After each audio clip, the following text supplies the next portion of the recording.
Hello friends, class 8 से chapter कर रहे हैं अलजेब्रिक एक्सप्रेशन एंड आइडेंटिटीज और उसकी एक्सरसाइज 9.4 के आपको क्वेश्चन करके दिखाएंगे।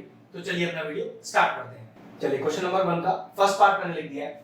क्वेश्चन है कि मल्टीप्लाई द बायनोमियल्स। बायनोमियल्स का मतलब दो टर्म्स के बीच में ही मल्टीप्लिकेशन हो रहा होगा।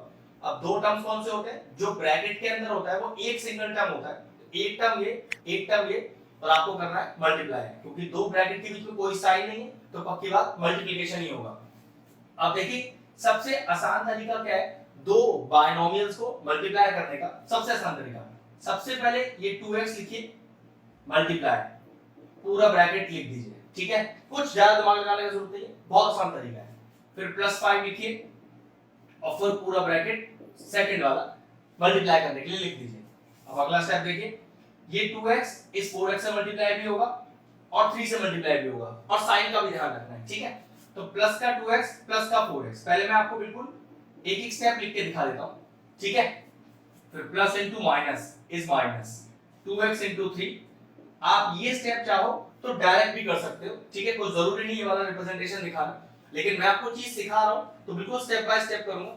एक बार चीज अच्छे से आ जाएगी फिर हम भी डायरेक्ट कर लेंगे, ठीक है। Plus into plus is plus 5 into 4x, plus into minus is minus 5 into 3, ठीक है। बिल्कुल स्टेप बाय स्टेप लिख दिया मैंने। अब सिर्फ मल्टीप्लाई करना है। अब मल्टीप्लाई किस तरह से करते हैं? न्यूमरल टर्म से मल्टीप्लाई होगा, वेरिएबल से मल्टीप्लाई होगा, और ध्यान रखिएगा लाइक टर्म्स मल्टीप्लाई होंगे, मतलब सेम वेरिएबल ही मल्टीप्लाई हो सकता है। अब देखो, अब नेक्स्ट स्टेप 2 4 सा 8। अब देखिए x into x, like terms है ना, क्योंकि सेम वेरिएबल है, तो x into x is x square. लेकिन ये आया कैसे x स्क्वायर? तो एक्सपोनेंशियल पावर चैप्टर में हमने सीखा था, दो टर्म्स मल्टीप्लिकेशन में हो जिनका बेस सेम हो तो पावर ऐड हो जाती है। तो देखो x की पावर 1 x की पावर 1 मैं बना के दिखा देता हूं। तो दोनों की बेस सेम है, बीच में मल्टीप्लाई तो पावर ऐड हो गई, तो x into x कितना हो गया? x square. आप इसे जैसे चाहे समझ लो, डायरेक्ट मल्टीप्लिकेशन कर दो या एक्सपोनेंट पावर के नियम से समझ लो, आंसर सेम आएगा आपका, ठीक है। माइनस फिर 2 3 6 और सिंगल x है तो यहां कुछ कर ही नहीं सकते, प्लस 5 4 20, सिंगल x है तो कुछ कर ही नहीं सकते, सिर्फ कॉपी करना है। माइनस का 15। अब देखो दो x वाले टर्म दिख रहे हैं आपको, फिर लाइक टर्म्स आ गए, फिर ये x सब्ट्रैक्ट हो सकते हैं, तो 8x स्क्वायर माइनस का 6 प्लस का 20, तो क्या आएगा? माइनस का 6 प्लस का 20 प्लस का 14 प्लस का 14, दोनों के पीछे x है, आप भी x लगा दो, कुछ करने की जरूरत नहीं है। माइनस 15, बस इसका मल्टीप्लिकेशन कंप्लीट हुआ। अब आगे आपको कुछ नहीं करना है। चलिए फर्स्ट क्वेश्चन का सेकंड पार्ट लिख दिया है, सिंपल है, मल्टीप्लाई करने बायनोमियल्स। तो बिल्कुल पहले क्वेश्चन की तरह y लिखिए, पूरा ब्रैकेट लिखिए, -8 लिखिए, पूरा ब्रैकेट लिखिए, ठीक है। बिल्कुल यही नियम हमने क्वेश्चन नंबर 1 के फर्स्ट पार्ट में भी लिखा था। अब इस y को 3y से भी, इस y को 4 से भी, ठीक है। अब मैं डायरेक्ट कर रहा हूं, तो 3y स्क्वायर फिर plus into minus is minus 4y। अगर आपको लगता है कि डायरेक्टली नहीं करना आ रहा तो फर्स्ट वाले पार्ट की तरह पहले मल्टीप्लाई वाला पूरा स्टेप लिख लो, फिर अगले स्टेप पे मल्टीप्लाई कर सकते हैं, ठीक है। Now minus into plus is minus 8 3 24 और सिंगल y है तो y आएगा, माइनस माइनस प्लस 8 4 32, वेरिएबल कोई है नहीं। अब देखो यहां भी y, तो लाइक टर्म से इन्हें जोड़ा या घटाया जा सकता है, और इफ विच इंप्लाइज के सिंबल भी लगाना नहीं भूलना। सिंगल y स्क्वायर है तो कुछ नहीं हो सकता, y बिल्कुल इनमें कुछ हो सकता है। माइनस का 4 माइनस का 24 कितना आ गया? माइनस का 28,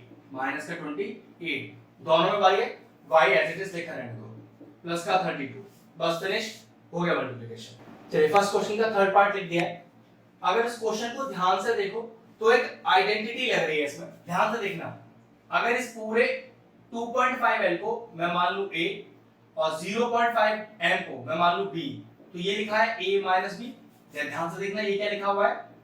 A प्लस B, और एक आइडेंटिटी होता है A minus B into A plus B which is equal to A square minus का B स्क्वायर। एक चीज को थोड़ा ध्यान से समझो, जब आपको एग्जाम में लिख के आए कि मल्टीप्लाई और लिख के आए कि यूजिंग आइडेंटिटी, तो देखो आपको आइडेंटिटी लगा के ही करना पड़ेगा। हम ये जो एक्सरसाइज कर रहे हैं उसमें ऐसा कहीं नहीं लिखा कि आइडेंटिटी लगा के कीजिए, तो आप इसे सिंपल मल्टीप्लाई भी कर सकते हैं क्वेश्चन के फर्स्ट पार्ट और सेकंड पार्ट की तरह। लेकिन ध्यान रखना एग्जाम्स में जो क्वेश्चन आते हैं वो मोस्टली आइडेंटिटी लगाने वाले ही आते हैं, और जो हमारी नेक्स्ट एक्सरसाइज है एक्सरसाइज 9.5 उसमें क्वेश्चन सारे आइडेंटिटी लगा के ही आएंगे।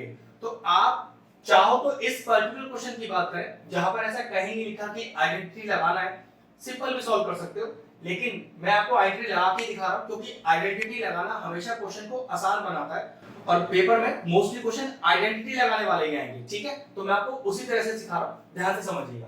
क्या देखा पहले मैंने, अगर मैं 2.5l को a मान लूं और 0.5l को b मान लूं तो ये लिखा हुआ है a minus b a plus b और डायरेक्टली आइडेंटिटी होता है a square minus b square का। फिर लिखिए a किसको डिनोट कर रहा है 2.5l को और b किसको डिनोट कर रहा है 0.5m को। अब जरा ध्यान से देखो, आइडेंटिटी के दो पार्ट है, a minus b a plus b, एक तो ये पार्ट है जिसको LHS बोल रहा हूं मैं, और एक RHS वाला पार्ट है a square minus b square लिखा है। अब आप ये चेक करो कि ये जो क्वेश्चन है वो आइडेंटिटी के LHS जैसा है या RHS जैसा, तो पक्की बात है a minus b a plus b वो आइडेंटिटी के LHS जैसा है, तो आप वैल्यू RHS में डाल दो। अगर वो RHS जैसा होता तो हम वैल्यू LHS में डाल देते। ठीक है, चलिए डालिए इसके RHS में वैल्यू, तो a स्क्वायर a कितना है अपना 2.5l, तो होल स्क्वायर आप लगा दीजिए, होल स्क्वायर लगा minus b square 0.5m whole square, बस सॉल्व करना रह गया। अब इसका मतलब हो गया 2.5 into 2.5 l into l। मैं पहले एक बार स्टेप प्रॉपर लिख देता हूं, आप चाहो तो ये स्टेप बिल्कुल डायरेक्टली भी लिख सकते हो। ठीक है, ऐसे यहां पर भी 0.5 into 0.5 और into m और into n। चलिए अब 25 into 25 625, डेसिमल के बाद एक डिजिट, डेसिमल के बाद एक डिजिट, तो ये हो जाएगा 6.25, सिंपल मल्टीप्लाई किया है मैंने। ठीक है, तो 6.25 l into l l square, और अगर एक्सपोनेंट का नियम भी देखते तो देखो बेस सेम है, बीच में मल्टीप्लाई है, तो मैं पावर क्या करता जोड़ देता, तो दोनों की पावर है कितनी यहाँ पर 1 1 ही तो पावर है, तो देखो l स्क्वायर। आप इसे डायरेक्टली भी लिख सकते हो, ये तो मैंने आपको समझाने के लिए बताया कि ये आया कैसे एक्चुअल में। ठीक है, एग्जाम में आपको एक्सपोनेंट का नियम नहीं लगाना, बस डायरेक्टली l स्क्वायर लिखना है माइनस 5 5 जा 25, लेकिन डेसिमल भी तो लग रहा है, तो चेक करो डेसिमल के बाद एक डिजिट, डेसिमल के बाद एक डिजिट, तो आपके आंसर में डेसिमल के बाद टोटल दो डिजिट होनी चाहिए, ये लीजिए, तो 0.25 हो गया m स्क्वायर। ये जो मल्टीप्लिकेशन करने वाला पार्ट था ये आप सेपरेटली अपने तरीके से भी कर सकते हो, मैंने जो तरीका सिखाया उससे आपका सिर्फ टाइम बचेगा। ठीक है, तो आंसर आया 6.25 l square minus 0.25 m square. Finish हो गया पार्ट। चलिए फर्स्ट क्वेश्चन का फोर्थ पार्ट करते हैं। क्वेश्चन लिख दिया है, बिल्कुल सिमिलर क्वेश्चन है क्वेश्चन नंबर 1 और 2 की तरह, थर्ड क्वेश्चन की तरह कोई आइडेंटिटी नहीं लग रही है इसके अंदर।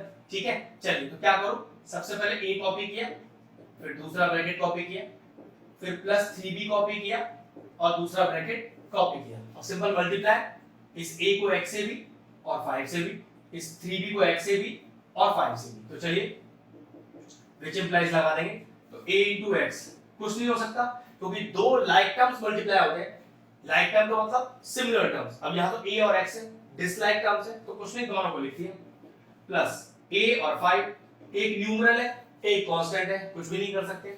आगे चलिए प्लस 3b into x, कोई भी इसमें लाइक टर्म नहीं है, एज इट इज कॉपी हो जाएगा, प्लस अब यहां देखो 3b into 5 में numeral numeral multiply, b as it is, check करो कोई लाइक टर्म लिखाओ, यहाँ सिंगल ax लिखा है, यहाँ a लिखा है, यहाँ bx लिखा है, यहाँ b लिखा है, कोई भी लाइक टर्म नहीं है, बस यही आपका फाइनल आंसर है। चलिए फर्स्ट क्वेश्चन का फिफ्थ पार्ट लिख दिया है, फिर किसी तरह की कोई आइडेंटिटी नहीं लग रही है, तो क्या करूं, पहला टर्म कॉपी किया, फिर पूरा ब्रैकेट कॉपी किया, बहुत आराम से सीखिएगा, प्लस 3q स्क्वायर और दूसरा टर्म कॉपी किया, ये भी क्वेश्चन नंबर शुरुआत वालों की तरह है। ठीक है, जो बीच में हमने एक आइडेंटिटी लगाने वाला क्वेश्चन किया था, ये उस तरह से नहीं होगा क्योंकि कोई आइडेंटिटी लगी नहीं रही है, और जब लगेगी आइडेंटिटी तो आपको फिर से बताऊंगा। ठीक है, अब सिंपल मल्टीप्लाई 2pq को 3pq से, तो देखो न्यूमरल को न्यूमरल से करो, 2 3 6, p से p को करो तो p into p क्या होगा p स्क्वायर, ऐसे q into q क्या होगा q स्क्वायर, और plus into minus minus, 2 2 4, numeral numeral से और लाइक टर्म से। ठीक है, p से p तो है ही नहीं, सॉरी एक ही p रह गया, फिर एक q और दो q, तो मल्टीप्लाई कितने बन गए total 3q, plus 3 3 9, q square और q, तो क्यू क्यू, p एक सिंगल है, एज इट इज कॉपी करना पड़ेगा, plus into minus minus, 3 2 6, Q square और क्यू स्क्वायर कितना हो गया, क्यू की पावर 4। अब चेक करो, लाइक टर्म तो नहीं है कोई, p square Q square, p Q Q, Q Q p, हाँ बिल्कुल देखो ये चेक करो इनके पीछे के variable, p q q, p q q, मतलब ये जोड़ सकते हैं या सबट्रैक्ट हो सकते हैं। तो चलिए माइनस का 4 और प्लस का 9, तो क्या बचेगा, प्लस का 5। तो अगला स्टेप देखिए, 6 p square q square plus 5 p q q, और एक चीज का ध्यान रखना, ये आगे पीछे लिखने का कोई मतलब नहीं होता मल्टीप्लिकेशन में, ठीक है। p q q और q q p एक ही चीज है, ठीक। माइनस का 6 q की पावर 4, ये लीजिए क्वेश्चन फिनिश हो गया। चलिए फर्स्ट क्वेश्चन का आखिरी पार्ट लिख दिया, 6th पार्ट। अब यहाँ भी कोई मुझे आइडेंटिटी तो दिख नहीं रही, तो सबसे पहले क्या करूं, देखो इस 4 को पहले अंदर मल्टीप्लाई करता हूं, वरना आपको करने में थोड़ा दिक्कत आएगा बाद में, ठीक है। जब आप इसे परफेक्शन के साथ सीख जाओगे तो 4 बाहर के साथ भी मल्टीप्लाई हो सकता है, लेकिन अभी आप पहले 4 अंदर मल्टीप्लाई कर ही लो, ठीक है। तो 3/4 a square plus 3b square, यहाँ तो कोई चेंज करना ही नहीं है।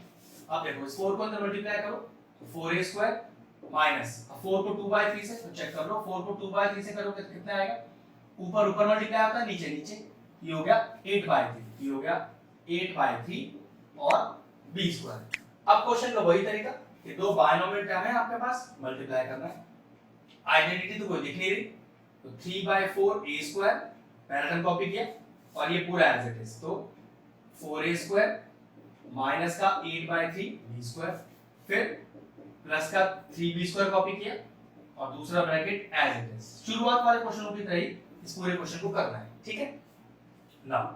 अब ध्यान से इसको पूरे इसके साथ और पूरे इसके साथ, थोड़ा सा बड़ा काम है तो मैं पूरा स्टेप बाय स्टेप एक एक स्टेप लिख के कर रहा हूं, ठीक है।